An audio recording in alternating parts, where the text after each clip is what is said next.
Hello and welcome Guru 365 YouTube channels. मैं हूं आपका दोस्त एंड टीचर विनय और आज हम एक टॉपिक से मिल रहे हैं जो एस्टेट के अंदर एसएसटी क्लियर करेगा।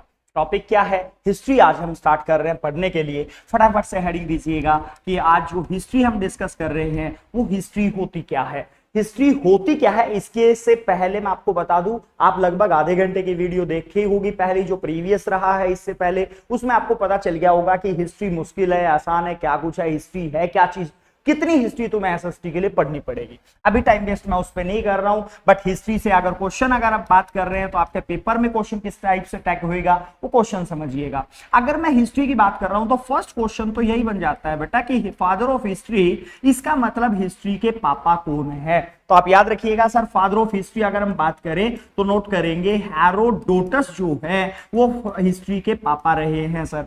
अच्छा, हेरोडोटस के बारे में दो बातें और याद रखनी पड़ेंगी साथ में, वो ध्यान रखिएगा। हुज हेरोडोटस, तो याद रखिएगा हेरोडोटस जो है वो एक यूनानी लेखक थे सर, यूनानी लेखक रहे हैं। और सेकंड पॉइंट यहां से बनता है sir, he wrote a book, नाम सुना होगा हिस्टोरी का सर, यानी कि इसके द्वारा एक किताब लिखी गई हिस्टोरी का, ये बुक का नाम है इनकी का। अच्छा, बुक का नाम हिस्टोरी का है तो मैं आपको बता दूं जो हिस्टोरी का किताब है वो वर्ल्ड की पहली ऐसी किताब है जो क्रोनोलॉजिकल ऑर्डर में लिखी गई है सर।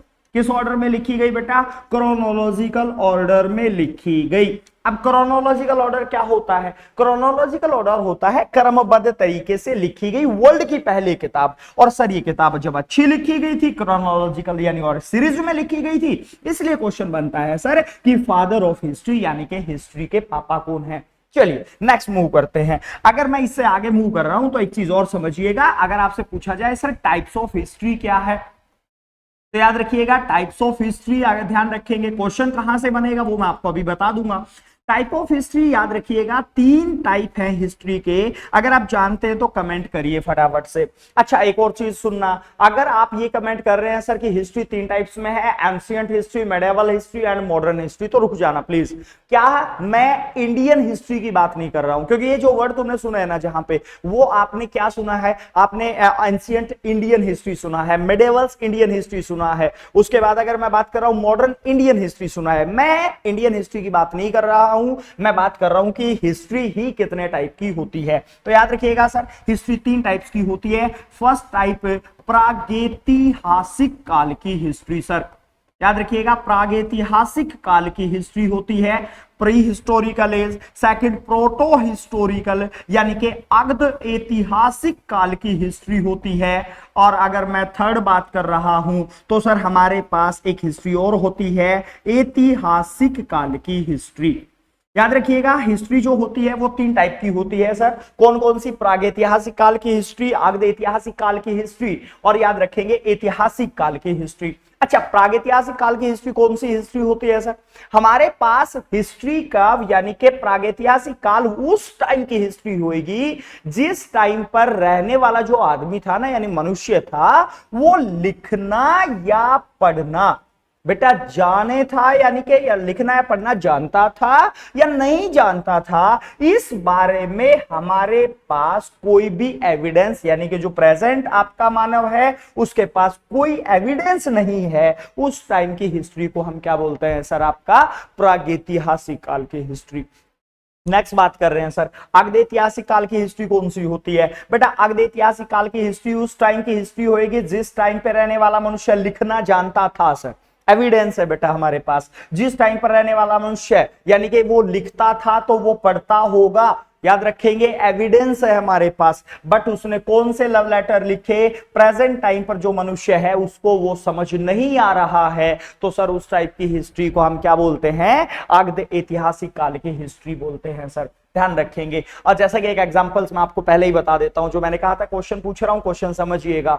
आपके पास क्वेश्चन क्या देता है? आपके पास एक सिंपल सा क्वेश्चन आता है कि जो इंडस वैली सिविलाइजेशन है वो कौन सी एज की सिविलाइजेशन है, कौन से काल की सभ्यता है। तो आप देखो इंडस वैली सिविलाइजेशन की जो स्क्रिप्ट है, जो आपने सुना होगा भाव चित्रात्मक मतलब पिक्टोग्राफिक जो लैंग्वेज है, वो आपको आज तक समझ नहीं आई, किसी ने उसको पढ़ने में सफलता हासिल नहीं की है। तो क्या मतलब हुआ? जब उसको आज तक किसी ने पढ़ा ही नहीं है तो क्या होएगा सर, जब पढ़ाई नहीं वो पढ़ी नहीं जा सकी, बट एविडेंस हमारे पास है, तो इंडस वैली सिविलाइजेशन कौन से काल की सभ्यता हो जाएगी?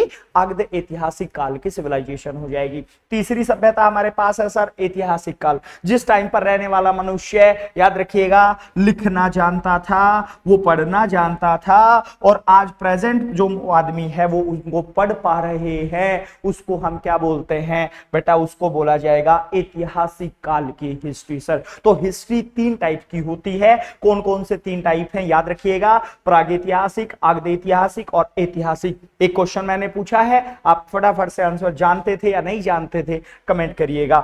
सेकंड बात कर रहा हूं ऐतिहासिक काल में क्या होता है। ऐतिहासिक काल में लिखाई के प्रूफ हैं, रीडिंग वो करते होंगे सर, प्रूफ है, और आज हम उनको पढ़ पा रहे हैं। लाइक हमारे वेद सर, अगर मैं अपने वेदों की बात करता हूं तो संस्कृत में लिखे गए, आज नहीं लिखे, अब बात करें तो 3-4 हजार साल पहले लिखे गए, अप्रोक्स 3000 के आसपास, तो 3000 साल पहले लिखे गए, लेकिन उनको आज हम पढ़ पा रहे हैं। तो वैदिक सिविलाइजेशन कौन सी काल की सभ्यता रहेगी? देन ऐतिहासिक में। और अर्ध ऐतिहासिक काल में बात करें तो बेटा इंडस वैली सिविलाइजेशन रहेगी। तो हिस्ट्री जो है वो याद रखेंगे सर 3 टाइप की होती है, नोट करके चलिए। नेक्स्ट मूव करते हैं सर आगे। अगर मैं बात कर रहा हूं सर हिस्ट्री जानने का साधन हमारे पास क्या है, अगर आपसे पूछा जाए कि हिस्ट्री जानने का साधन हमारे पास क्या है, तो ध्यान रखेंगे सर, और देन हिस्ट्री जानने का साधन देखिएगा, हिस्ट्री देन जानने का साधन हमारे पास क्या है। भाई हमें कैसे पता चले कि ये हिस्ट्री में रही है,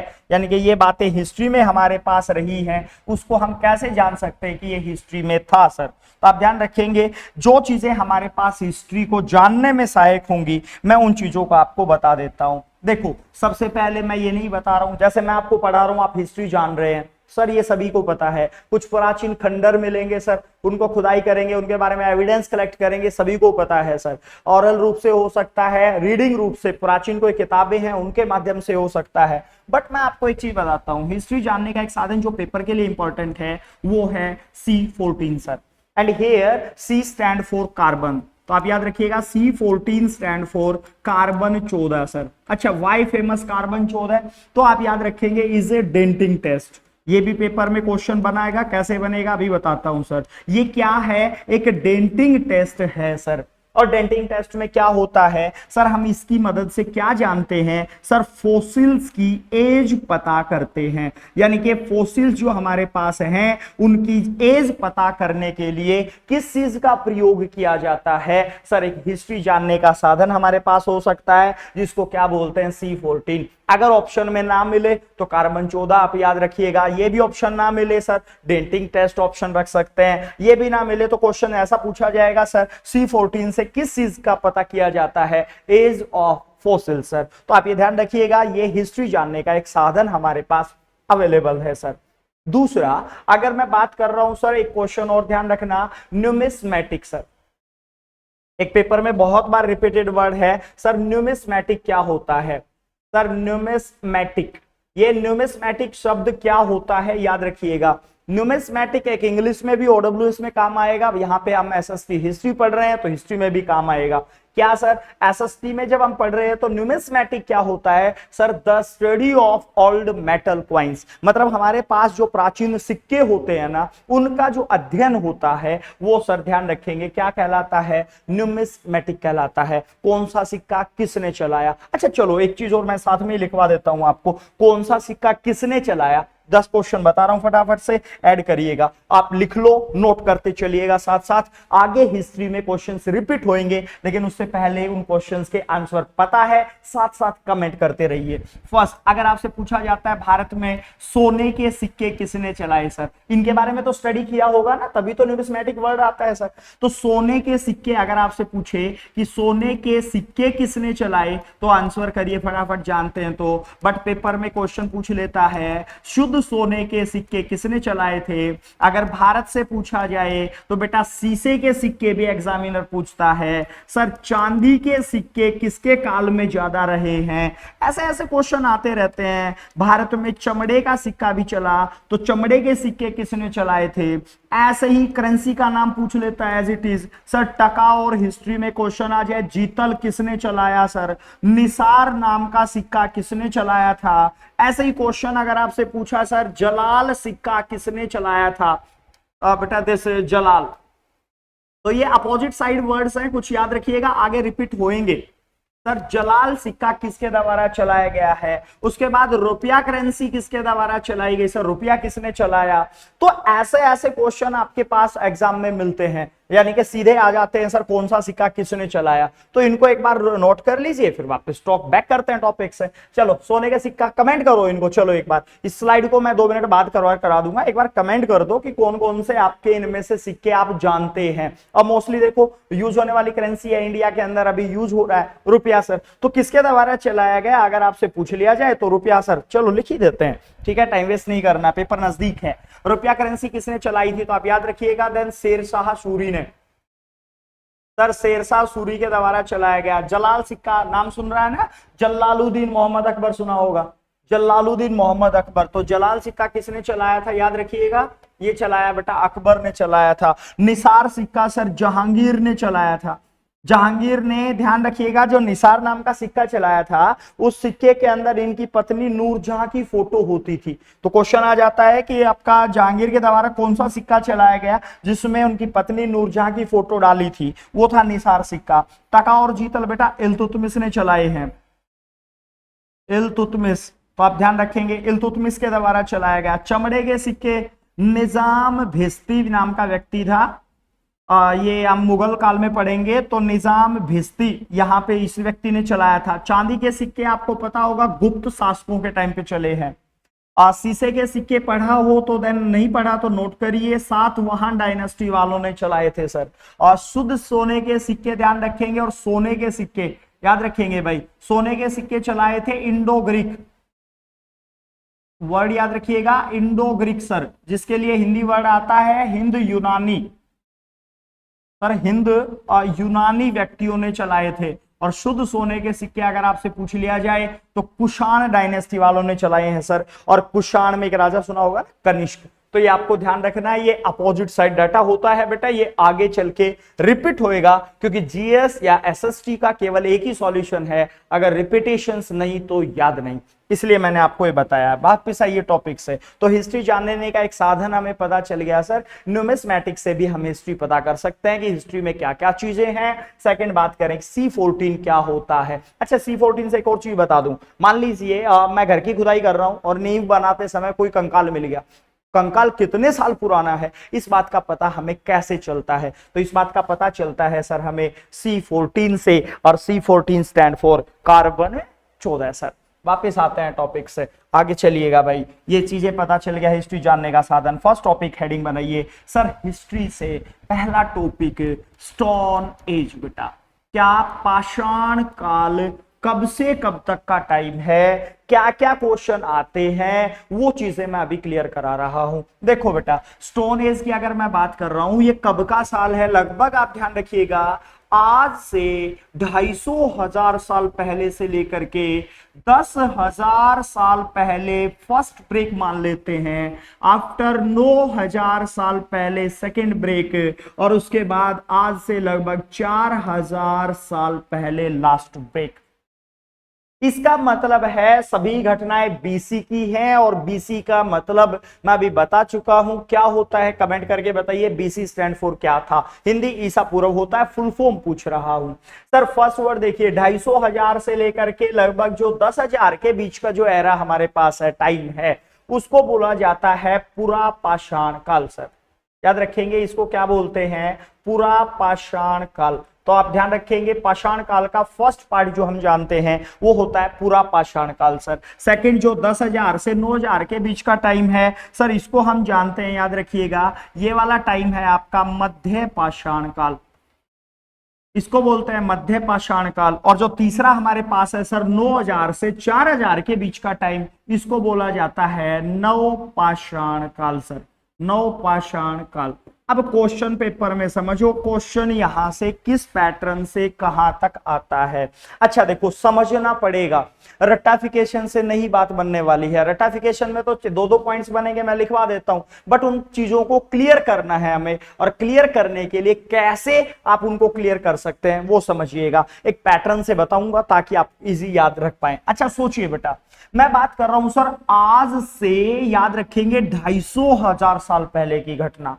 इसका मतलब जब हम ज्योग्राफी में पॉइंट्स डिस्कस करते हैं कि ज्योग्राफी में कि TBBT sir, the big bang theory, तो उसमें एक डॉपलर इफेक्ट्स टाइप से हमें कुछ मिलता है, और जिससे हमें यह पता चल जाता है कि सर हमारी पृथ्वी जो है वो आज से अगर बात करें लगभग 250-300 साल पहले, 1000 साल पहले ठंडी पोजीशन में थी। यानी कि जब हमारी पृथ्वी ठंडी पोजीशन में थी ना, तो आप मान सकते हैं सर इस टाइम पर बर्फ की अधिकता रही होगी। बेटा ये ऐसी हिस्ट्री हमारे पास है जिसका एविडेंस हमारे पास नहीं है, तो ये आइडियोलॉजी बेस्ड चलती है, और वो आइडिया कैसे लगाते हैं वो मैं आपको सिखा रहा हूं। देखो सर, पुरा पाषाण काल में हमारे पास क्या थी सर? बर्फ। अब जब पुरा पाषाण काल में हमारे पास बर्फ अधिक मात्रा में है, तो सीधी सी बात है कुछ चीज हैपन होएंगी। क्या कुछ होएगा वो समझिए। देखो सर, हमारे पास बर्फ की अधिकता हो गई, तो सीधी सी बात है क्या इस टाइम पे वनस्पति उगती होगी सर? कमेंट करो एक बार। उसके बाद क्या इस टाइम पर छोटे पेड़ पौधों की अगर बात करें तो क्या पॉसिबिलिटी है? कमेंट करिए। क्या इस टाइप्स में अगर मैं बात करूं बड़े पेड़ पौधों की, तो बेटा बड़े पेड़ इस टाइम पर उपस्थित रहे होंगे? कमेंट करके देखिए। क्या इस टाइम पे छोटे कीड़े टाइप्स मींस यानी कि छोटे जीव जंतुओं की अगर बात करें तो क्या पॉसिबिलिटी है भाई? कमेंट करिए। अच्छा चलो अभी मैं बता भी देता हूं साथ साथ, चलो कमेंट करने में टाइम नहीं लगाना तो अभी। सर सबसे पहले देखो, जब बर्फ की अधिकता होएगी तो बेटा वनस्पति पॉसिबल नहीं है। एस्टेट पेपर में क्वेश्चन आया था पीछे, मानव के द्वारा वनस्पति उगाना किस काल में शुरू किया गया? तो मानव के द्वारा वनस्पति उगाना किस काल में? अब ये तो बात सीधी है, पूरा पाषाण में तो रहा नहीं होगा, क्योंकि बर्फ ज्यादा है तो वनस्पति नहीं उग सकती। वनस्पति नहीं उगेगी तो छोटे पेड़ पौधे भी अवेलेबल नहीं है सर। छोटे जीवों की अगर हम बात कर रहे हैं तो छोटे जीव लाइक कीड़ी मकोड़े टाइप से, कुत्ता बिल्ली टाइप से सर नहीं रहा होगा। अब सर इस टाइम पर अवेलेबिलिटी किस चीज की पॉसिबल है? सर हमारे पास बड़े जीवों की पॉसिबिलिटी रही होगी। अब आप कहेंगे सर कि जब छोटे जीव नहीं है तो बड़े क्यों हो सकते हैं? तो मैं आपको एक चीज बता देता हूं, बड़े जीवों की पॉसिबिलिटी इसलिए है क्यों? क्योंकि वहां पे आप ध्यान रखिए, हमारे पास C14 से हमने पता किया, कंकाल मिल गए सर, और पता चला ये डायनासोर है। और डायनासोर कितना टाइम पुराना सर? लगभग 250,000 साल पहले की घटना। तो बड़े जीवों की पॉसिबिलिटी थी सर, ऐसा माना गया। और बड़े जीवों के साथ में बड़े पेड़ भी होते थे। अब सोच के देखो कि जब ये सारी चीजें हमारे पास अवेलेबिलिटी में क्या क्या चीज है, इसके आधार पे जो क्वेश्चन आपको निकालना है वो क्या है सर? मेन ऑक्यूपेशन निकालना है कि सर पूरा पाषाण के लोगों का मुख्य व्यवसाय क्या था, क्या करते थे वो लोग। बेटा आपको बता दूं, पूरा पाषाण के लोगों का मेन ऑक्यूपेशन समझ के देखो। जब चारों तरफ बर्फ है, उन लोगों का मेन ऑक्यूपेशन कैसे निकालें आप समझिए। सबसे पहले आप सोच के देखो कि सर एक आदमी की मूलभूत आवश्यकताएं क्या होती हैं? 3 मूलभूत आवश्यकताएं मानी जाती हैं, रोटी कपड़ा मकान। और रोटी कपड़ा मकान में तो इस टाइम पे एप्लीकेबल्स करके देखिए। रोटी कपड़ा मकान, मकान की टेंशन सर इन लोगों को नहीं रही होगी, गुफा में रह लेते होंगे सर, ठीक है। कपड़े की टेंशन बिल्कुल नहीं सर, कोई नहीं पहनता था। तो एक टेंशन बची रोटी की। रोटी सर इट मींस अगर खाने के लिए कुछ चाहिए तो गेहूं वगैरह की अगर अवेलेबिलिटी देखे तो वनस्पति नहीं उग रही है तो गेहूं नहीं पॉसिबल है सर, फिर क्या करें सर? तो इसके अंदर अवेलेबिलिटी में चेक किया सर क्या क्या अवेलेबल था, उसमें से खाने की कोशिश करेंगे सर। बर्फ, कितने दिन आइसक्रीम खाएंगे? पॉसिबिलिटी नहीं मान के चल रहे। वनस्पति है नहीं तो गेहूं वगैरह नहीं है सर। छोटे पेड़ पौधे नहीं है तो नहीं खा सकते। छोटे जीव भी नहीं है तो शिकार छोटे जीवों का तो नहीं कर सकते सर। बट बड़े पेड़ पौधे और बड़े जीव हैं, तो जब बड़े पेड़ पौधे और बड़े जीव हैं तो बड़े पेड़ से पॉसिबिलिटी देखो। आपने एक वैक्स देखा होगा अपने यहाँ पे, सफेदा बोलते हैं सर। सफेदे की अगर मैं बात कर रहा हूं, कुछ तोड़ के खाया आज तक? तो बड़े पेड़ से भी कोई चांस नहीं है सर कुछ मिले खाने का। एक ऑप्शन बचा सर, वो है बड़े जीव। और अगर बड़े जीवों की मैं बात कर रहा हूं तो बेटा उसको मारने के लिए, उनको खाने के लिए हमें करना पड़ेगा शिकार, और शिकार जब अगर करना पड़ेगा तो सीधी सी बात है मेन ऑक्यूपेशन क्या हो गया, हंटिंग हो गया सर। यानी कि ये लोग शिकार करते थे, साथ में एनिमल हस्बेंड्री, यानी कि उसके टाइम पे पशु हंटिंग नहीं, सॉरी एनिमल हस्बेंड्री नहीं आएगा, इसमें आएगा शिकार करना और फूड गैदरिंग, यानी कि भोजन को इकट्ठा करना कौन से टाइम के लोगों का मेन ऑक्यूपेशन था। अगर आपसे पूछ लिया जाए तो पूरा पाषाण के लोगों का मेन ऑक्यूपेशन था sir hunting and food gathering sir. तो ये आपको थोड़ा सा ध्यान रखना है, हंटिंग और फूड गैदरिंग सर किस टाइम के लोग काम करते थे, मेन ऑक्यूपेशन किस में था सर, पूरा पाषाण काल के लोगों का रहा है। बात कर रहे हैं मध्य पाषाण में क्या रहा होगा, समझिए थोड़ा सा, इसको मैं इरेज कर रहा हूं भाई, ये थोड़ा सा इरेज कर रहा हूं, ज्यादा नहीं। बात कर रहे हैं पूरा पाषाण में क्या रहा होगा, तो पूरा पाषाण में आप समझिए सर, सारी चीजें लिख चुके। मध्य पाषाण में बेटा 2,40,000 साल चले गए, इसका मतलब बर्फ पिघल गई होगी सर, है ना, यहाँ पे पॉसिबिलिटी मान ले तो बर्फ पिघल गई है। अब जैसे ही बर्फ पिघलेगी तो वनस्पति का उगना शुरू हो जाएगा। क्वेश्चन पूछा था ना कि मानव ने वनस्पति का उगाना कब स्टार्ट किया, एस्टेट में आया है, तो आप ध्यान रखेंगे वनस्पति उगनी मध्य पाषाण काल में स्टार्ट हो जाएगी। वनस्पति उगेगी तो छोटे पेड़ पौधे भी मार्केट में आ जाएंगे, बड़े पेड़ पौधे जीव पहले से चल रहे हैं, और छोटे जीवों की अवेलेबिलिटी भी क्या हो जाएगी सर, यहां पे आ जाएगी। अब देखो सर बर्फ वगैरह के कारण क्या कुछ हुआ, यहां पे जब शिकार किया जाता था तो वो लोग करेंगे तो शिकार ही ना।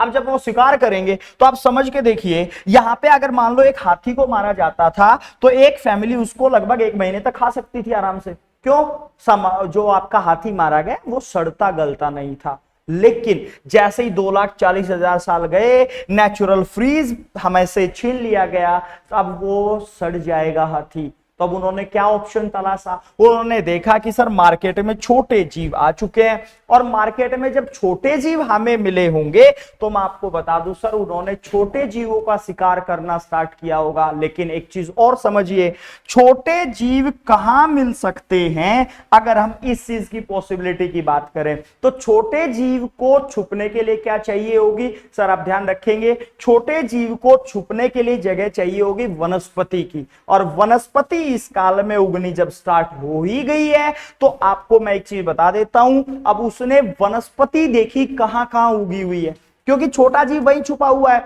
वो शिकार करने दूर तक जा रहा होगा। लेकिन प्रॉब्लम क्या हुई, जब वो दूर तक शिकार करने जा रहा है तो उसने देखा भाई डेली तो ऐसा नहीं जाया जाएगा, एक काम करो वनस्पति को अपने दरवाजे के सामने उगाना शुरू करो, ताकि क्या हुए उसको शिकार करने दूर ना जाना पड़े। जैसे ही दिन ढले क्या करे, बाहर निकला, एक की गर्दन पकड़ी अंदर ले आया, आज का काम चल गया। काम शिकार करना ही है ना, लेकिन उसने किस चीज को ज्यादा महत्व दिया, उसने महत्व दिया वनस्पति उगाने को। और वनस्पति उगाने को जब महत्व दिया गया तो आप ध्यान रखेंगे क्वेश्चन आता है बेटा, एक स्थान पर तो तब तक खेती की जा सकती है जब तक उस जगह में फर्टिलाइजेशन है, उपजाऊपन है। उपजाऊपन खत्म हो गया तो क्या हो गया सर, कृषि भी बंद हो जाएगी, खेती करना बंद हो जाएगा। अब वो क्या करेंगे, जगह बदलेंगे सर खेती करने के लिए। अब जगह बदल बदल के खेती करेंगे, ऐसी कृषि आपने सुना होगा स्थानांतरित कृषि, यानी कि शिफ्टिंग कल्टीवेशन होता है। यानी कि अगर आपसे पूछा जाए कि जो मध्य पाषाण काल है उसमें स्थानांतरित कृषि करी गई, और याद रखेंगे स्थानांतरित कृषि जो की जाएगी इसी का नाम हो गया शिफ्टिंग कल्टीवेशन। अब ये जब शिफ्टिंग कल्टीवेशन है, यहां पे सर स्थान बदल के कृषि की जा रही है, इसी का दूसरा नाम है झूम खेती सर। क्या बोलते हैं इसको बेटा, देन इसी को झूम खेती भी बोलते हैं। और इसमें होता क्या है, एक पेपर और मैं आपको बता देता हूं जिसमें क्वेश्चन पूछा गया पीजीटी में। क्या क्वेश्चन था हिस्ट्री में, याद रखिएगा कि स्थान बदल बदल के, तो ये सबको पता चल गया था, स्थानांतरित कृषि सबको पता चल गया, लेकिन उसने क्या बोला, उसने कहा सर ऐसी कृषि बताओ जिसको काटो जलाओ कृषि कहते हैं। अब काटो जलाओ कृषि किसे बोलते थे, और फर्स्ट ऑप्शन उसने जो दे रखा था वो दे रखा था बेटा ईख। अपने यहाँ पे गन्ना जो होता है उसको क्या करते हैं, काट लेते हैं, उसके बाद आग लगा के साफ कर देते हैं, तो देन कृषि करते हैं। तो याद रखिएगा वो नहीं है, काटो जलाओ कृषि का मतलब ध्यान रखिएगा, पहले जंगलों को काटो, जला के साफ कर दो एंड आफ्टर कृषि करो। लास्ट ऑप्शन दे रखा था बेटा झूम खेती। तो झूम खेती जो होती है उसी को बोला जाता है सर काटो जलाओ कृषि सर। तो आपको ये पॉइंट्स थोड़ा सा ध्यान रखना है कि काटो जलाओ कृषि कौन सी होती है, इट मींस झूम खेती को ही बोला गया।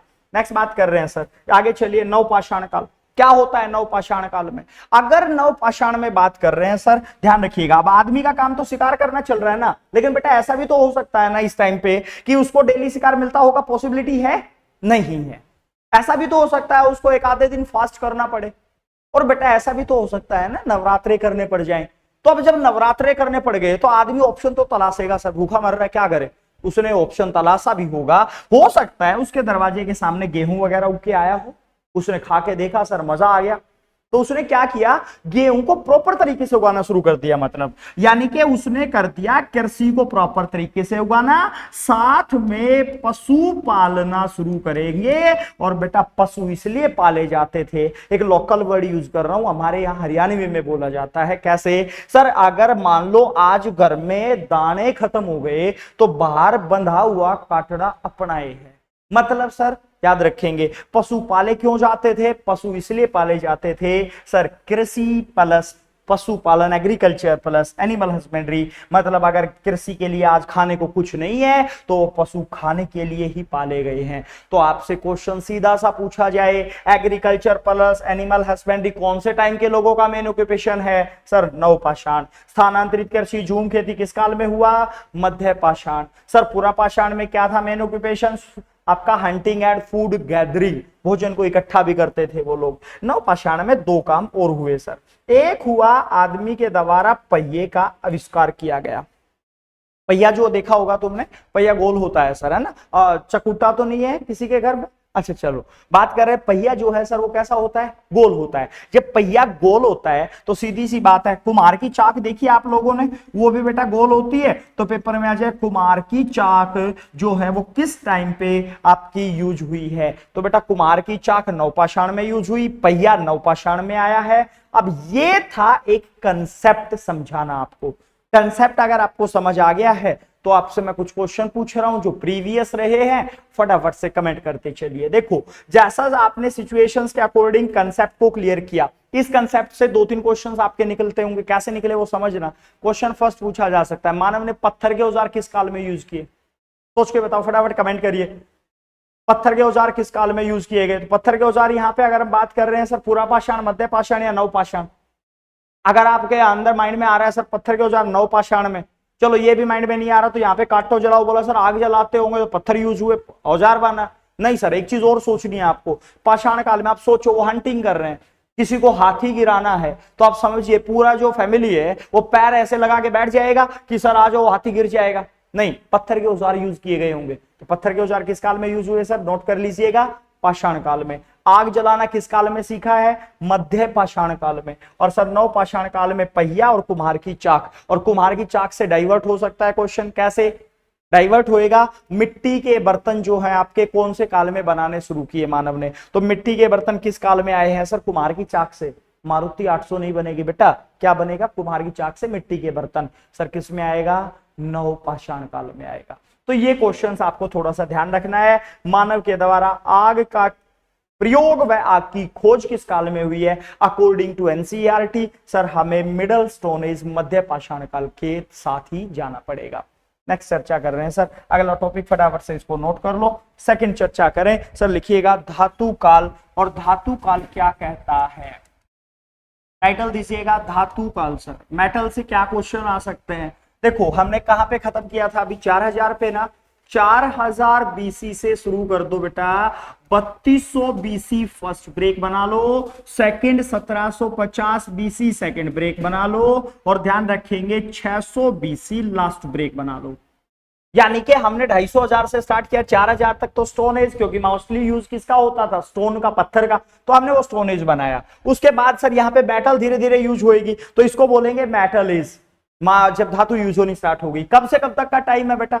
4000 से लेकर के कब तक का? 600 बीसी तक का।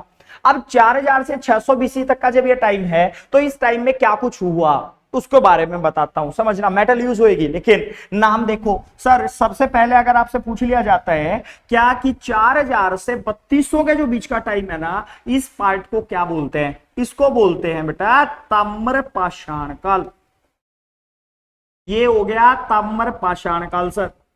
3200 से 1750 का जो टाइम है, इसको बोलते हैं बेटा कांस्य काल, ब्रॉन्ज एज, कांस्य काल है ये। और 1750 से 600 के बीच का जो टाइम है, उसको बोलते हैं आयरन एज, इट मींस लोह काल सर। यानी कि जो धातु काल है वो हमारे पास 3 टाइप से है। फर्स्ट रहेगा ताम्रपाषाण काल, सेकंड रहेगा बेटा कांस्य काल, और तीसरा रहेगा लोह काल। अब क्या लेना देना इनसे वो समझिए सर। ताम्रपाषाण काल की अगर मैं बात कर रहा हूं, नाम से पता चल रहा है ना बेटा, ताम्र मतलब क्या है सर? तांबर मतलब सर तांबा यूज हो रहा है ना। ये क्या यूज होएगा इसमें? कॉपर यूज हुआ, Cu सर, ठीक है। अब कॉपर यूज हुआ है, जब ये Cu यहां पे यूज हो रहा है, तो आप एक चीज समझिए, कॉपर यूज हुआ, क्वेश्चन कैसे बनेगा? इंडिया के अंदर यूज होने वाली पहली धातु तांबा सर, ये रहा। एविडेंस कहां से पता चला? फॉसिल्स, खेतड़ी राजस्थान, ये भी नोट कर लो यहीं पे सर, खेतड़ी राजस्थान से पता चला। एविडेंस कहां से पता चला सर? खेतड़ी राजस्थान से। ये ध्यान रखिएगा, खेतड़ी राजस्थान से हमें पता चल गया कि पहली यूज होने वाली क्या थी धातु? तांबा थी। कब यूज हुई? 4000 बीसी। अच्छा, ये तो भारत की बात कर रहे हैं। अगर आपसे क्वेश्चन आ जाए सर वर्ल्ड में यूज होने वाली पहली मेटल कौन सी है, चलो नोट कर लो यहीं पे, आगे बता देता हूं। वर्ल्ड में पहली यूज होने वाली अगर मेटल आपसे पूछी जाए तो बेटा देन ऑल्सो कॉपर है, Cu। बट ये यूज कहां हुई है? ये वर्ल्ड में यूज हुई है सबसे पहले साउथ अफ्रीका में सर। और साउथ अफ्रीका में कब यूज हुई है? 4500 बीसी, मतलब 4500 साल पहले ये यूज हुई है। कहां यूज हुई है? साउथ अफ्रीका में यूज हुई है। तो आप ध्यान रखेंगे, भारत में कब यूज हुई थी? 4000 ना, अभी पढ़ा सर हमने। भारत में यूज हुई है 4000 बीसी, अफ्रीका में 4500 बीसी। बीसी की घटनाएं उल्टी चलती है, मतलब वहां पे 500 साल पहले यूज हो गई थी भारत के मुकाबले। और जब ये भारत के मुकाबले 500 साल पहले यूज हुई, तो इन वर्ल्ड ऑल्सो यूज होने वाली मेटल कौन सी होगी? कॉपर। और कहां यूज हुई है? साउथ अफ्रीका में यूज हुई है। तो ये आपको थोड़ा सा ध्यान रखना है बेटा, वर्ल्ड में कौन सी है और भारत में कौन सी है, दोनों में ही क्या है? कॉपर है। वापिस आते हैं सर, वापिस चलिए। तो इसमें क्या है बेटा? ताम्रपाषाण में कॉपर यूज हुआ। कांस्य काल में क्या यूज हो रहा है? देखो नाम से दिख रहा होगा सर, कांस्य। क्या यूज हुआ सर?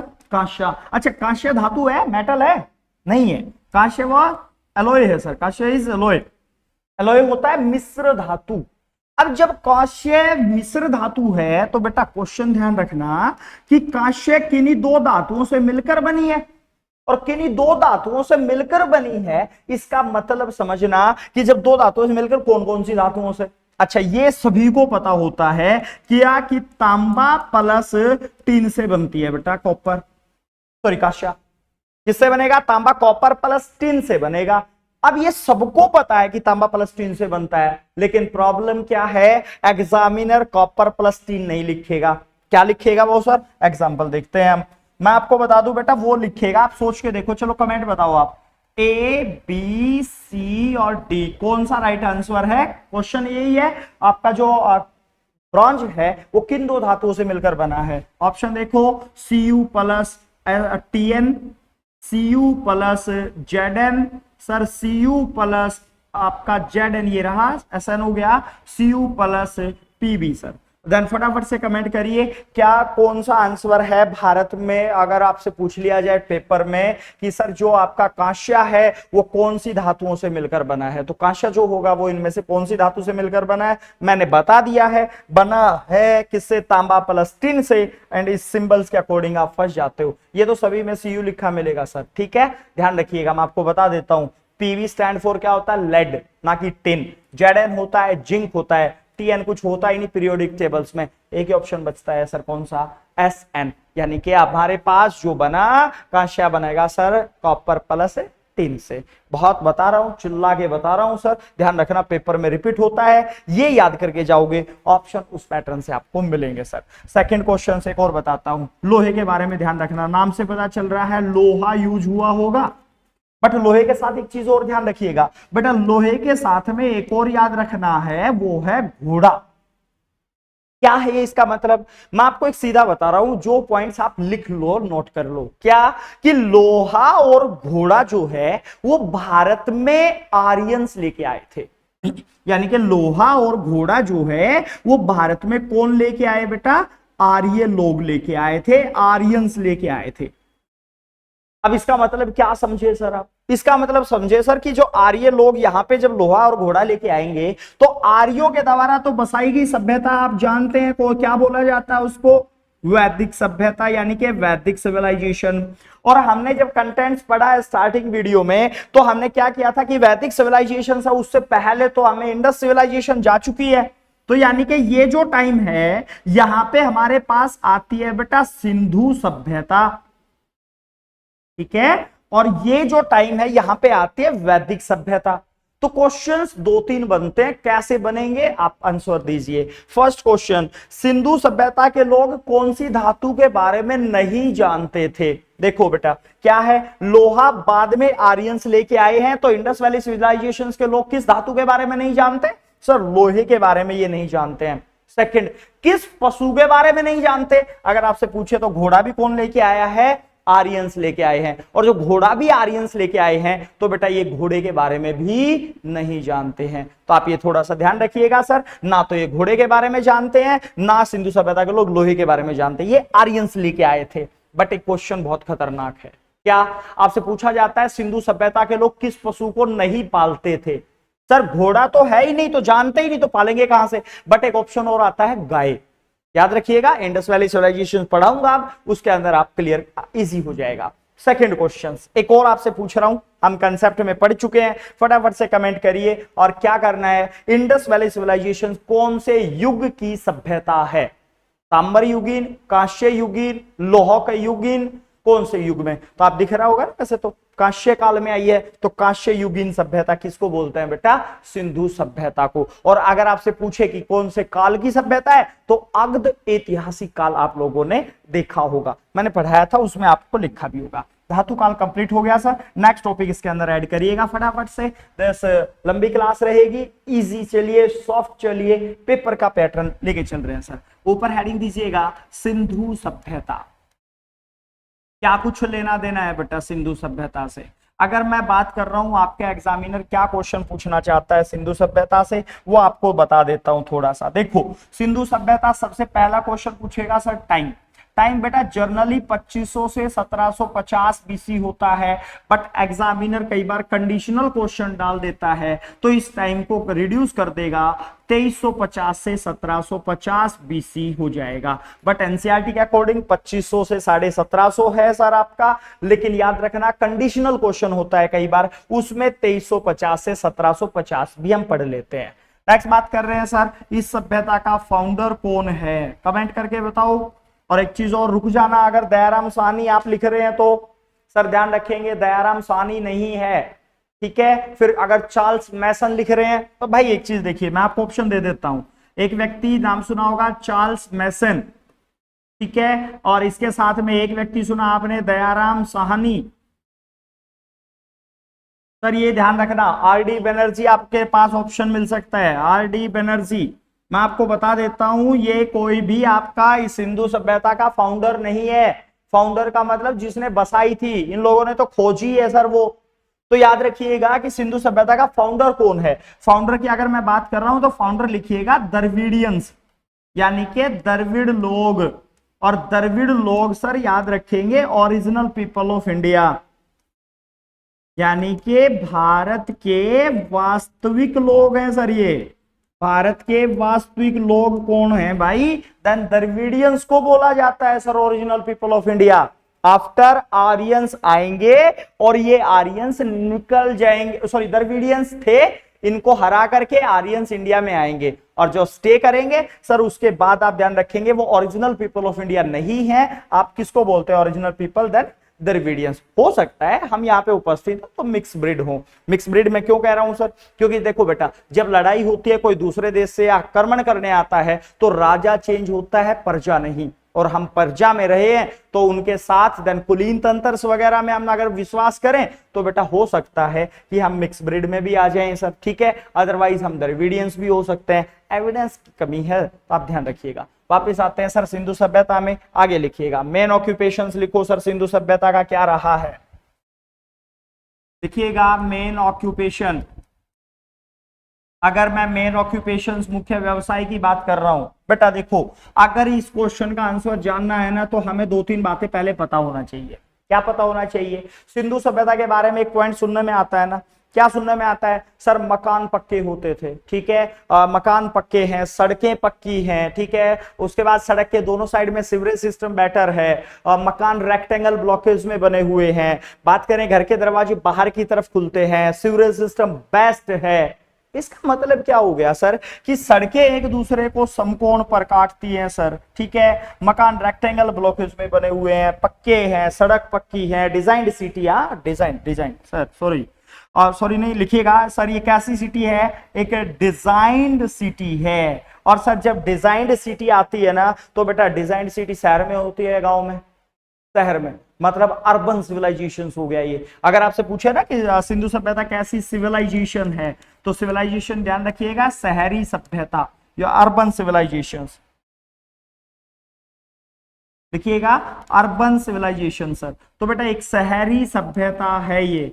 आज जब शहरी सभ्यता है तो आप ध्यान रखिएगा शहर का लोग जो है वो कृषि करते हैं? नहीं सर, विश्वास करेंगे किसमें? ट्रेडिंग में। तो इन लोगों का मुख्य व्यवसाय अगर आपसे पूछा जाता है बेटा मुख्य व्यवसाय व्यापार रहेगा। हाँ, इस व्यापार के अगर हम बेस की बात करते हैं, बेस रहेगा कृषि। लाइक बेटा ये कॉटन उगाते थे, कॉटन से सूती वस्त्र बना करके उनको बेचने जाते थे, तो बेस कृषि है। बट आपका मेन ऑक्यूपेशन पूछे तो क्या है? ट्रेडिंग है, ना कि एग्रीकल्चर। क्वेश्चन में कंफ्यूजन हो जाता है इसलिए मैंने यहां पे बता दिया। दूसरा क्वेश्चन, सिविलाइजेशन कैसी है? Indus valley civilisation. सभ्यता कैसी है सर? ये सभ्यता एक शहरी सभ्यता है। अगला पॉइंट सर इसमें लिखिएगा सिंधु सभ्यता के लोगों से क्वेश्चन और क्या आ सकता है बेटा? इनकी लिपि पूछी जाती है एग्जामिनर के द्वारा कई बार। सर स्क्रिप्ट क्या थी? तो मैं एक चीज और बताता हूं बेटा, मैं बोल रहा हूं हिंदी, देन भाषा। अगर मैं लिख रहा हूं हिंदी वर्ड्स में हिंदी, देन ये लिपि लिखी जाती है। भाषा बोली जाती है, लिपि लिखी जाती है हमेशा। तो लिपि सर ये ध्यान रखिएगा, इसकी लिपि कैसी है सर? पिक्टोग्राफिक। पिक्टोग्राफिक क्या होता है? भाव चित्रात्मक। फीलिंग समझाने के लिए चित्रों का प्रयोग किया जाता था, यानी कि भाव चित्रात्मक लिपि रहेगी।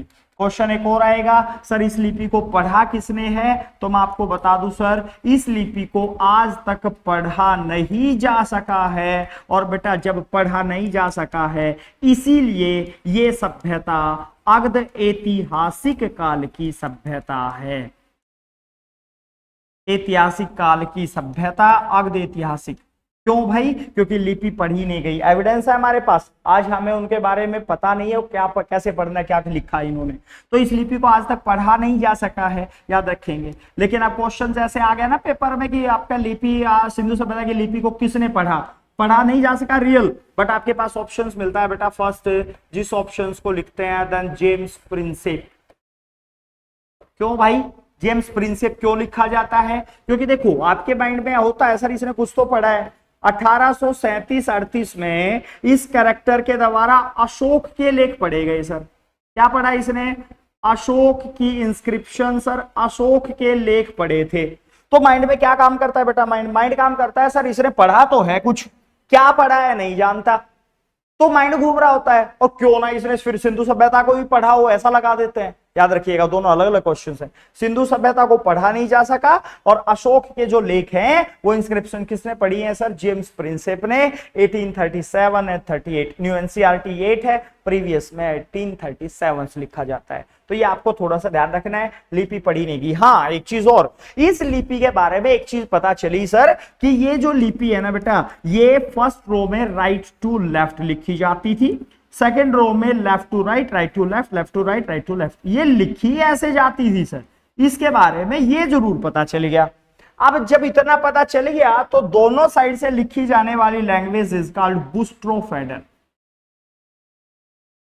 बूस्ट्रोफेडन बुस्ट्रोफेडल लैंग्वेज। इंग्लिश में पेपर अटेम्प्ट कर रहे हैं तो आप ध्यान रखिएगा थोड़ा सा। अब पिक्टोग्राफिक लैंग्वेज ना मिले ऑप्शंस में कि एक ऐसी लिपि है, तो बुस्ट्रोफेडल लैंग्वेज सर दोनों साइड से लिखी जाने वाली लिपि सर क्या बोली जाती है, बुस्ट्रोफेडल लैंग्वेज। तो आपको ये ध्यान रखना है सर इनकी लिपि कैसी थी। नेक्स्ट ऐड करते हैं बेटा, और क्या पूछा जाता है सेम टाइम पे इन लोगों के द्वारा एक क्वेश्चन और पूछ लिया जाता है एग्जामिनर के द्वारा कि सिंधु सभ्यता के अंदर अंत्येष्टि कैसा होता था, कोई मर जाता था तो कैसे छुटकारा पाते थे उससे, तो देन अंत्येष्टि क्रिया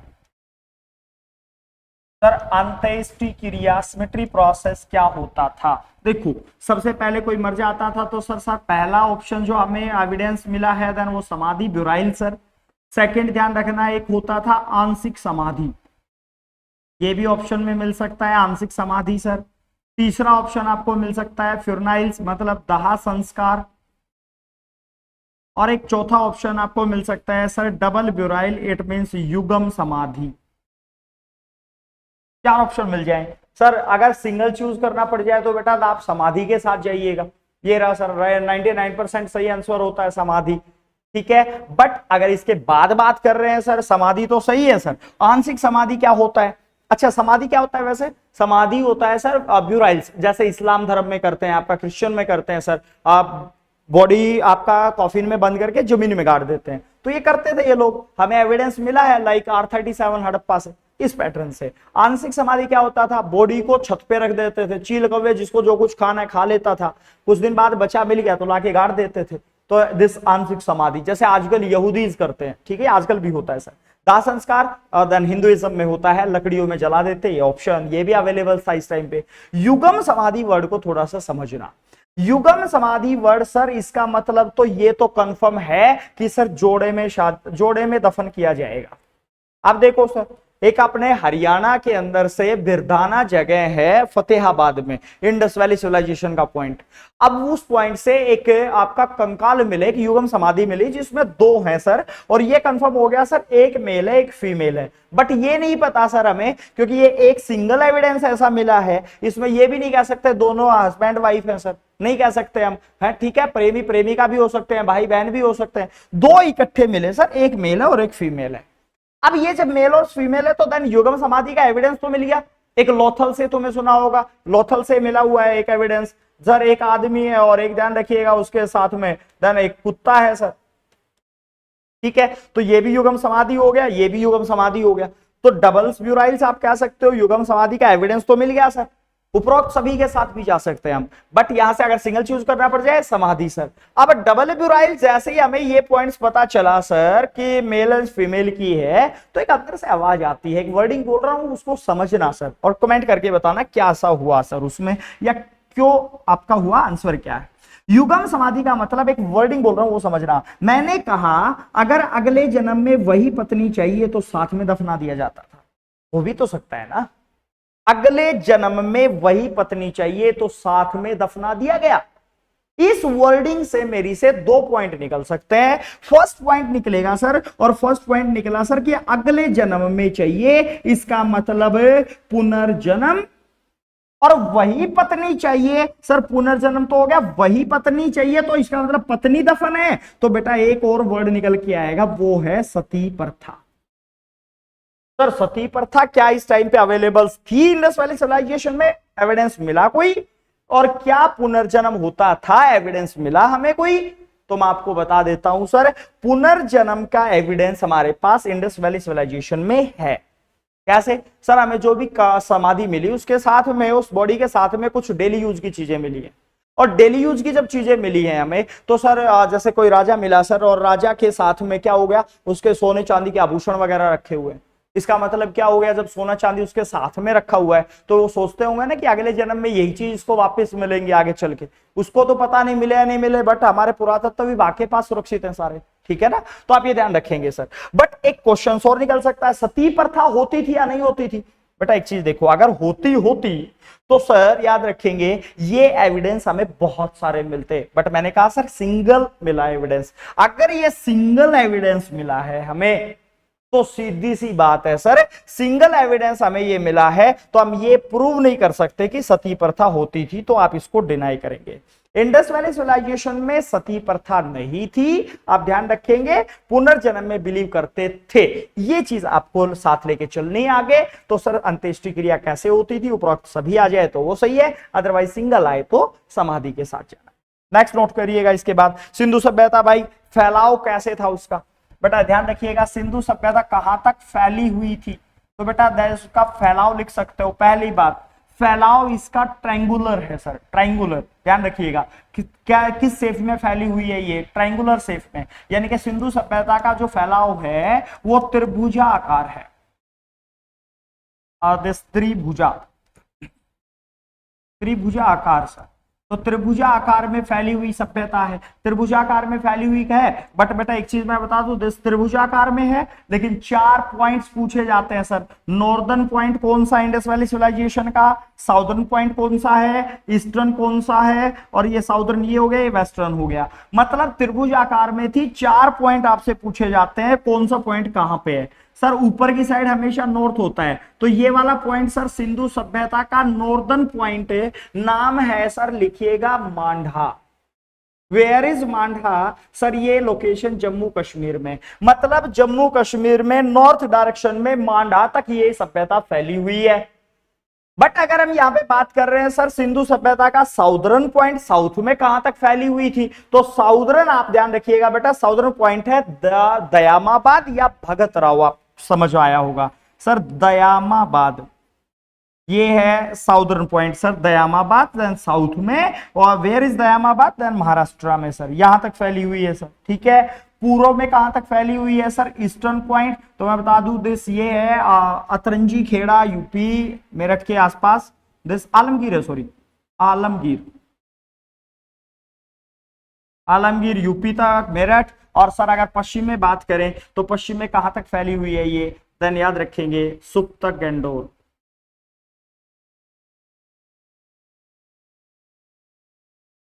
सुप्तक गंडोर सर, ठीक है। अब ये देखो सर क्वेश्चन कौन कौन सा आएगा, ईस्टर्न पॉइंट दिस आलमगीर है, ठीक है, सुप्तक गंडोर बलूचिस्तान पाकिस्तान में, मांडा जम्मू कश्मीर में सर, और दयामाबाद कहां पे है सर आपका, ध्यान रखेंगे southern point, and where is ये दयामाबाद, देन महाराष्ट्र।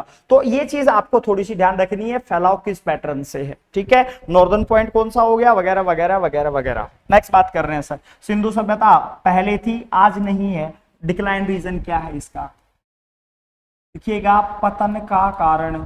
अगर मैं बात कर रहा हूं पतन के कारण की, तो बेटा सिंधु सभ्यता के पतन का कारण क्या है, ये सभ्यता आज नहीं है पहले थी, क्या रीजन हो गया, खत्म हो गई। तो बेटा इसके पतन का कारण, फर्स्ट कारण आप लिख सकते हो बेटा, इसके पतन का पहला कारण है फ्लड, मतलब ये नदियों के किनारे बसे हुए स्थल थे, बाढ़ आ गई निकल गए, तो ध्यान रखेंगे सर फ्लड आपका। सेकंड अगर आपसे पूछे तो एक और वर्ड लिख देता है, the river change their course, मतलब नदियों ने रास्ते बदल लिए, ऐसा भी तो लिख सकता है ना, नदियों के द्वारा रास्ते बदल लिए गए, रास्ते बदल लेना सर, या नदी के द्वारा रास्ते बदल लेना, भाई इसी को बाढ़ बोला जाता है वैसे तो, ठीक है, लेकिन ऑप्शन घुमा सकता है। तीसरा option sir Aryans invasion, sir आर्यों ने आक्रमण कर दिया, ये भी रीजन है सर, आर्यों के आक्रमण, आर्यों ने आक्रमण कर दिए, जिसकी वजह से क्या हो गया बेटा आपका, ये सिंधु सभ्यता आपकी खत्म हो गई।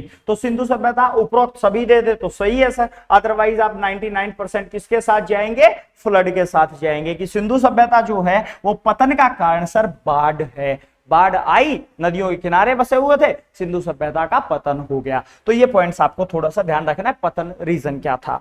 अब बात कर रहे हैं बेटा सिंधु सभ्यता के कुछ चर्चित स्थान, नेक्स्ट लिखिएगा कौन कौन से स्थान है सिंधु सभ्यता के, और सबसे पहला स्थान लिख सकते हैं हड़प्पा बेटा, पहला स्थान आप लिखिएगा सर हड़प्पा, सिंधु सभ्यता का पहला खोजा गया स्थान है सर, ये लिखिएगा सिंधु सभ्यता का पहला खोजा गया स्थान, पहला खोजा गया स्थान है सर, पहला खोजा गया स्थान था इसलिए इसको हड़प्पा सभ्यता भी बोलते थे, बट बाद में पता चला कि सब कुछ सिंधु नदी की ट्रिब्यूटरी पे सिचुएटेड है, तो नाम बदल के देन सिंधु कर दिया गया, इसलिए इसका पहला हड़प्पन सिविलाइजेशन भी इसका नाम रहा है। तो हड़प्पा सभ्यता पहला खोजा गया स्थान सर, कब खोजा गया सर, 1921, व्यक्ति का नाम सुना होगा दयाराम साहनी, इस व्यक्ति के द्वारा इस स्थान की खुदाई कराई गई सर, दयाराम साहनी के द्वारा सर। ठीक है, अच्छा एक और चीज सर, ये पता कैसे चला यहाँ पे सिंधु सभ्यता है? तो मैं बता दूं सर, भारत में एक रेलवे की खुदाई हो रही थी, व्यक्ति सुना था ना, अभी एक व्यक्ति लिखा था मैसन। अब चार्ल्स मैसन जो है बेटा वो रेलवे बनवा रहे थे, जब खुदाई हो रही, पटरी बनाने के लिए खुदाई हो रही थी, तो वहां से एक बिल्डिंग स्ट्रक्चर्स टाइप से मिला, और जब बिल्डिंग स्ट्रक्चर्स को देखा गया, उसको हटाने की कोशिश की गई, तो पता चला कि ये पूरा एक गांव टाइप से कुछ है। देन पता चला कि सिंधु सभ्यता यहाँ पे यानी कुछ हो सकता है। तो जब कुछ हो सकता है तो दिस हड़प्पा यहाँ पे खोदा गया, दयाराम साहनी ने खोदना स्टार्ट किया और पता चल गया सर यहाँ पे कुछ सभ्यता रही थी। नेक्स्ट बात कर रहे हैं सर, दिस हड़प्पा की बात करें तो हड़प्पा सर ध्यान रखेंगे दयाराम साहनी सर, कब? तो 1921 में सर। ठीक है, पहला खोजा गया स्थान है सर।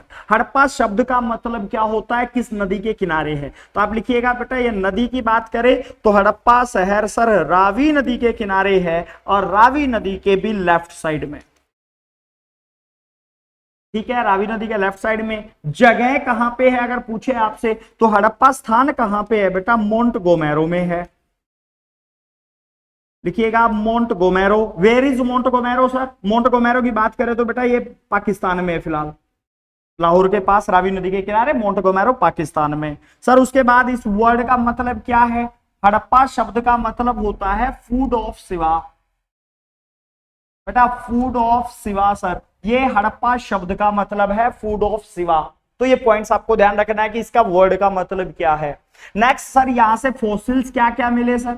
अगर मैं फोसिल्स की बात कर रहा हूं, अवशेष जो इंपॉर्टेंट है, देखो कैटाडल है, हर जगह से मिलेंगे, एक जगह से नहीं मिला, चुंदड़ाहो से नहीं मिला है। ठीक है, बाकी सभी से मिलेंगे, वो मैं लिखवाऊंगा आगे चल के। बट यहाँ पे आप चीज ध्यान रखें, फोसिल जो इंपॉर्टेंट है वो क्या क्या मिला सर? सबसे इंपॉर्टेंट यहां से मिला सर मिट्टी की मोहरें। मिट्टी की मोहरें सर कहां की खुदाई के दौरान पता चली? हड़प्पा से। मिट्टी कौन सी थी अगर आपसे पूछ ले तो सर ये सेल खड़ी मिट्टी है। लिखिएगा कौन सी मिट्टी है भाई, पूछ ले आपसे, देन सेल खड़ी मिट्टी की बनी होती थी। इंग्लिश वर्ड यूज करे तो दिस टेराकोटा सील्स आएगा लिखा, टेराकोटा।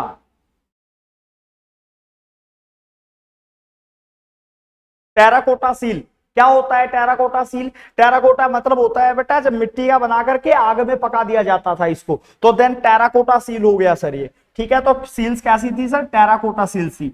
एक फेमस है बेटा पशुपति शिव, पशुपति शिव की सील भैया, पशुपति शिव की मोहर। एक चीज ध्यान रखना, मोहर लिखना बेटा, क्योंकि अगर आप इसको पशुपति शिव की मूर्ति लिख दोगे ना तो एक क्वेश्चन चेंज हो जाएगा। सिंधु सभ्यता के लोग पूजा किसकी करते थे? सिंधु सभ्यता के लोग पूजा किसकी करते थे? लिखो एक नेक्स्ट स्लाइड में, अपोजिट साइड में लिख लो कहीं पे। पूजा का किसकी करते थे बेटा? ये पूजा करते थे पेड़ पौधे पशु पक्षी, मतलब जिसमें शक्ति दिखती है। और सभी कहा जाता था कि सभी का जन्म पृथ्वी पे हुआ है तो मातृ देवी की पूजा होएगी सर, ये आपको याद रखना है फर्स्ट। अब ये चीज देखो, मातृ देवी की क्यों होती थी सर? क्योंकि बेटा ये सभ्यता जो थी, वो एक समाज जो था ना इसका, वो मैट्रियार्टिकल सोसाइटी है। मतलब समाज कैसा है अगर आपसे पूछ ले तो बेटा मात्र सत्तात्मक समाज है। अब ये मात्र सत्तात्मक समाज का मतलब होता है घर में मम्मी की चलती थी, और घर में जब मम्मी की चल रही है तो आप समझिए सर हमारे भोले विष्णु भंडारी जो भी टाइप हैं सर हमारे देवता हैं, वो सारे क्या थे बेटा? थाली बैठे हुए थे। तो यहाँ पे ध्यान रखना, पूजा जो है दिस वो मात्र देवी की होती थी, समाज जो है सर वो कैसा था? मात्र सत्तात्मक। वापिस आइए, अब समाज मात्र देवी की होती थी। अगर तुम यहाँ पे बेटा पशुपति शिव की मूर्ति लिख लोगे तो फर्स्ट ऑप्शन मिलेगा सर पूजा किसकी होती थी? पशुपति शिव की। आप लगा दोगे, गलत है सर, वो पूजा नहीं होती थी, ये मोहर थी एक। तो ये आप ध्यान रखेंगे सर। ठीक है, बाकी यहां से हड़प्पा से एक R37 कब्रिस्तान और लिख लो सर। R37 कब्रिस्तान कहाँ की खुदाई के दौरान मिला है? ये यहीं से पता चला सर, R37 कब्रिस्तान। ठीक है, बाकी यहां से कुछ नहीं है सर। नेक्स्ट देखिए, मोहनजोदारो के बारे में पढ़ा देता हूं थोड़ा सा। मोहनजोदारो क्या कहता है?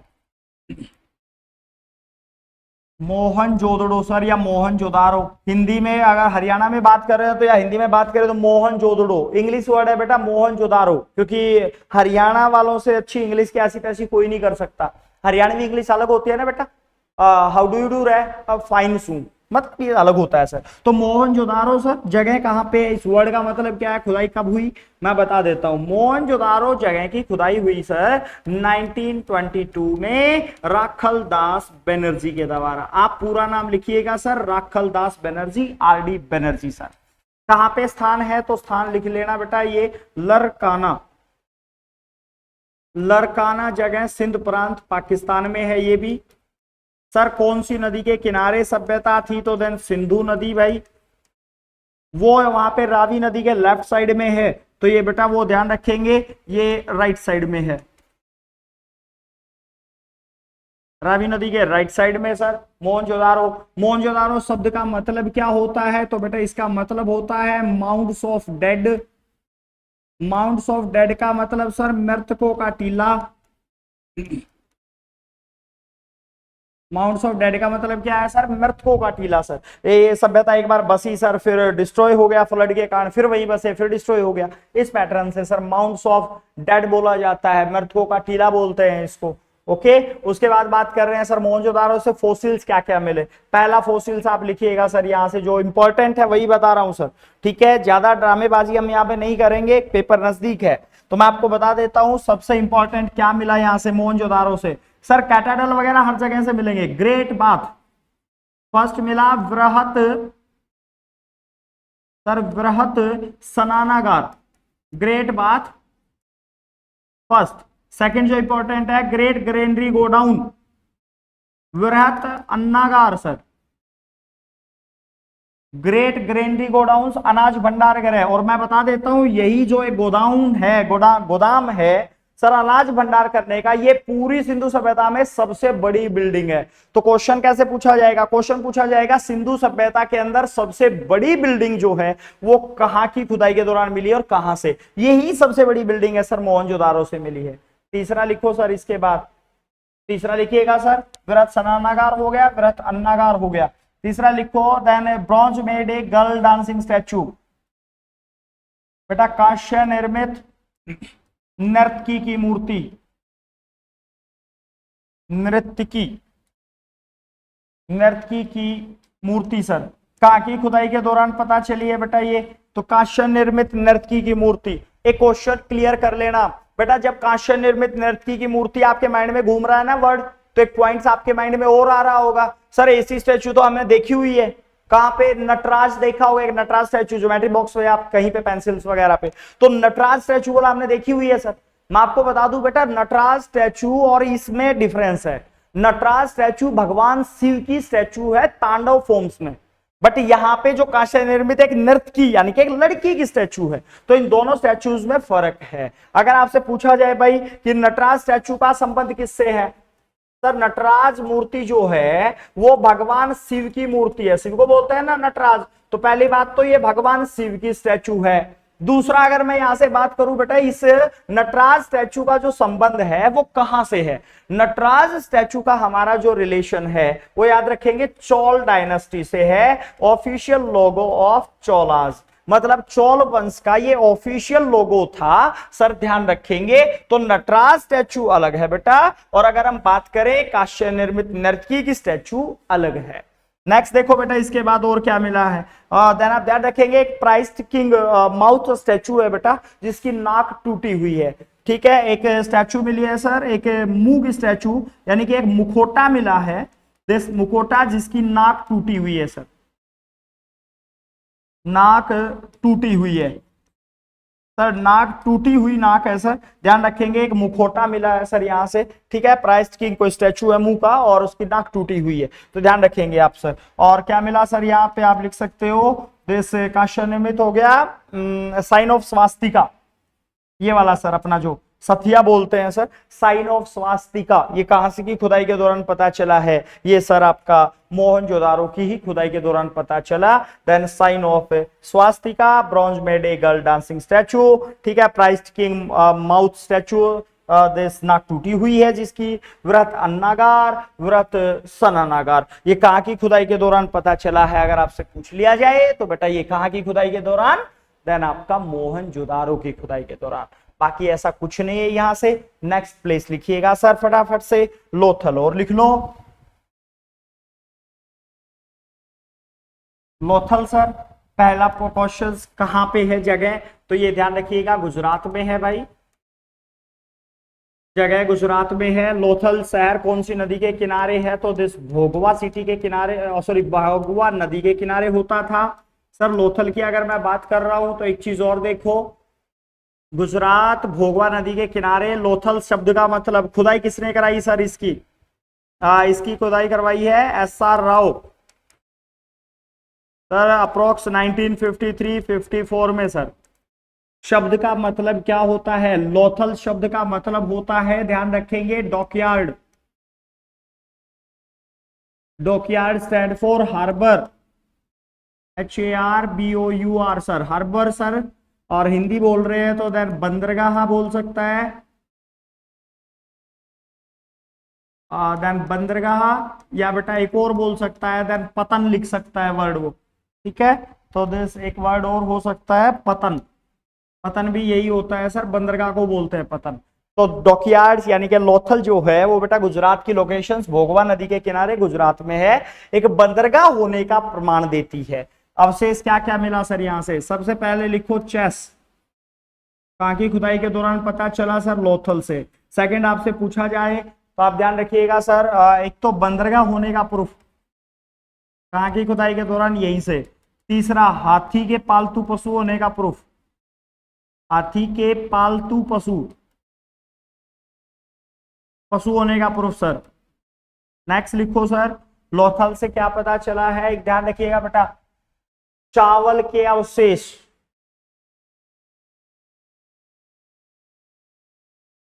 एक चीज पहले ही बता दूं, चावल के अवशेष बोला है मैंने, चावल मिले मतलब चावल की खेती नहीं बोला है सर, अतरंजी खेड़ा यूपी रहेगा, चावल का छिलका नहीं बोला, कालीबंगा रहेगा, तो इसलिए चावल के अवशेष यहीं से पता चला सर, ठीक है। आफ्टर अगर हम बात कर रहे हैं और क्या पता चला लोथल से, तो एक फायर एल्टर, हवन कुंड, हवन कुंड, बेटा आप हवन कुंड पढ़ के जाओगे ऑप्शन में मिलेगा अग्निवेदी, वही होता है ये, अग्निवेदी भी बोल देते हैं इसको, हवन कुंड या अग्निवेदी, कहां की खुदाई के दौरान सर, लोथल। अच्छा अब एक चीज समझिए, यहां पे मैं बता रहा हूं सर, मैंने लिखा है यहां पे हाथी के पालतू पशु होने का प्रूफ सर, कहां की खुदाई के दौरान पता चला, आंसर तो हो गया लोथल। बट एक क्वेश्चन देखो चार ऑप्शन के साथ सर, फर्स्ट ऑप्शन आपके पास है देन शेर, सेकेंड ऑप्शन बी आपके पास है देन हाथी, दिस हाथी सर, और सी ऑप्शन आपके पास जो है वो मैं बता दूं सर, एक है गाय, और एक डी ऑप्शन आपके पास है बेटा वो है घोड़ा। और क्वेश्चन बताइए मेरे को, इन चारों में से ऐसी कौन सी चीज है जो सिंधु सभ्यता के लोग नहीं पालते थे, फर्स्ट समझिएगा, सिंधु सभ्यता के लोग नहीं पालते थे, तो मैं आपको बता दूं सर, इसमें से आएगा answer guy.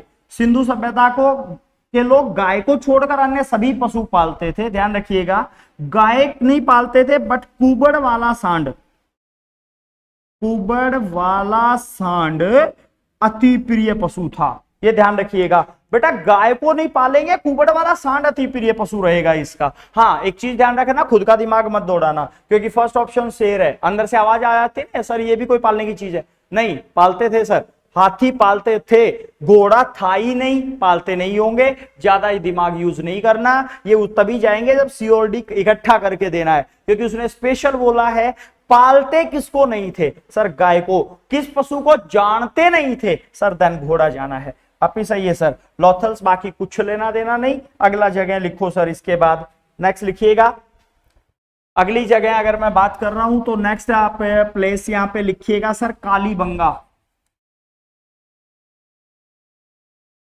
Kalibangan sir, where is Kalibangan sir, Rajasthan sir. नदी अगर आपसे पूछ लिया जाए तो कालीबंगा कौन सी नदी के किनारे है, तो आप याद रखेंगे सर ये घग्गर रिवर, घग्गर नदी के किनारे, ये हरियाणा के साथ ही लगता है, श्रीगंगानगर वहां पे आता है सर कालीबंगा। कालीबंगा वर्ड का मतलब क्या होता है, काली मिट्टी की चूड़ियां सर, काली मिट्टी की चूड़ियां बेटा, ये इस वर्ड का मतलब है, ठीक है। उसके बाद इसकी खुदाई किसने करवाई थी, रविंद्र कुमार बिष्ट ने, लगभग 73-74 में सर। हरियाणा वाले की भी खुदाई जो हमने आगे पढ़ेंगे सर हम, और राखीगढ़ी या बनावली, उसकी खुदाई भी इसी ने करवाई है। देन ये कालीबंगा सर। फॉसिल्स क्या मिला है, फॉसिल दो लिख लो सर, फेमस फेमस से सर। एक तो हवन कुंड यहां से भी मिलेगा, हवन कुंड मिला एक तो। सेकंड अगर मैं बता दूं तो एक ध्यान रखेंगे, अल से खेती का प्रूफ, अल से खेती होती थी ये प्रूफ पता चला। और नेक्स्ट अगर मैं यहां से बात करूं, घर में कुएं होते थे पानी पीने के लिए, इसका पता चला। हल से खेती का, हवन कुंड का पता चल गया सर कालीबंगा से। और काली मिट्टी की चूड़ियां कहां से पता चली है सर, ये ध्यान रखेंगे। और बेटा चावल का छिलका, हस्क ऑफ राइस, चावल का छिलका कहां से पता चला है सर, ये कालीबंगा से। वही लिखवा रहा हूं जो पेपर में रिपीट हो रहे हैं सर। अपनी तरफ से कोई भी चीज एक्स्ट्रा नहीं पढ़ेंगे, याद रखिएगा, इंपॉर्टेंट है सर, याद करें, इतना पूछ लिया जाता है आपसे। नेक्स्ट लिखिएगा sir Rakhigarhi and Banawali sir, लिखिएगा राखीगढ़ी सर, राखीगढ़ी। एक मिनट भाई, राइटिंग कुछ अलग आ रही है। और दिस लिखिएगा राखीगढ़ी भाई, Rakhigarhi and Banawali, Rakhigarhi and Banawali sir. एक हिसार में, एक फतेहाबाद में। राखीगढ़ी कहां पे अगर पूछे आपसे तो देन हिसार, और बेटा ये कहां पे है, देन फतेहाबाद। मैं स्टेट के लिए बता रहा हूं, सेंटर के लिए नहीं, सेंटर के अंदर इतना नहीं आता। देन बनावली या राखीगढ़ी एक ही जगह दिखता है, वो हिसार में। तो हिसार में सर ये कहां पे है, फतेहाबाद में। एक ही चीज यहां से मिलेगी बेटा, वो क्या मिलेगी, एक हल सिक्की सेफ का खिलौना मिलेगा। देन हल का खिलौना, मिट्टी का बना हुआ है सर, मिट्टी, बस बाकी कुछ नहीं है। नदी पूछे सर किसके किनारे हैं ये, तो सर रंगोई नदी के किनारे, याद रखिएगा रंगोई नदी के किनारे है। खुदाई वही है सर, रविंद्र कुमार बिष्ट, अप्रोक्स 73-74 में इसने खुदाई करवाई थी सर। बाकी कुछ फेमस, इतने ज्यादा फेमस सिटी नहीं है। कौन सा कहां पे, बस इतना याद रख लो। 4-5 बातें और रहती हैं सर, वो कौन कौन सी, फिर टॉपिक क्लोज करेंगे। कौन कौन सी बातें हैं बेटा वो देखो। सबसे पहले क्वेश्चन आता है, कैटाडल होने का प्रूफ कहां से पता नहीं चला। बेटा दुर्ग नहीं मिले सर, कहां से, ये क्वेश्चन आया हुआ है सर, याद रखिएगा। राइटिंग नहीं है, खराब है तो भाई देखो, एक मिनट। दुर्ग कहां से पता चला, या दुर्ग नहीं थे, इस दुर्ग नहीं मिला सर, ये क्वेश्चन आता है पेपर में, क्योंकि मोस्टली सभी जगह से मिलेंगे। तो मैं आपको बता दूं बेटा कहां से नहीं मिले, देन चुंदड़ाहो,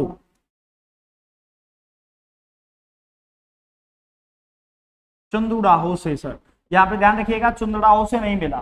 सेकंड एक क्वेश्चन आता है, घोड़े का कंकाल मिला बेटा, एक ही घोड़े का, वो कहां से मिला है, तो ये मिला बेटा सुरकोटड़ा,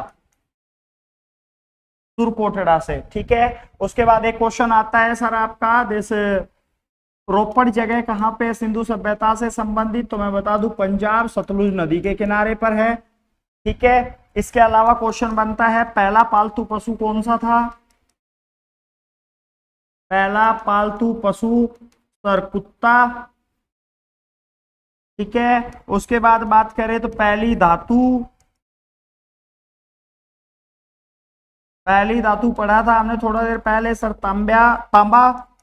और सिंधु सभ्यता की धातु पूछ ले, सिंधु सभ्यता की मुख्य धातु पूछ ले बेटा, तो मुख्य धातु आपको बताया था ना कि कांस्य युगीन है, तो दिस कांस्य रहेगा, हो गया। उसके बाद सर पहली फसल पूछ ली जाती है, पहली फसल सर ध्यान रखिएगा, पहली फसल आप कई बार करें तो दिस जो लिखा आता है, कई बार चावल लिखा आता है सर, ये रबी खरीफ में डिफरेंस होकर के आ जाता है, एक ही ऑप्शन मिलेगा आपको। दूसरा गेहूं सर, याद रखेना वर्ल्ड में यूज होने वाली खाद्यान्न पहली फसल है, हम सिंधु की बात कर रहे हैं ना, सिंधु में ये आएगा सर, ठीक है, जो या चावल सर।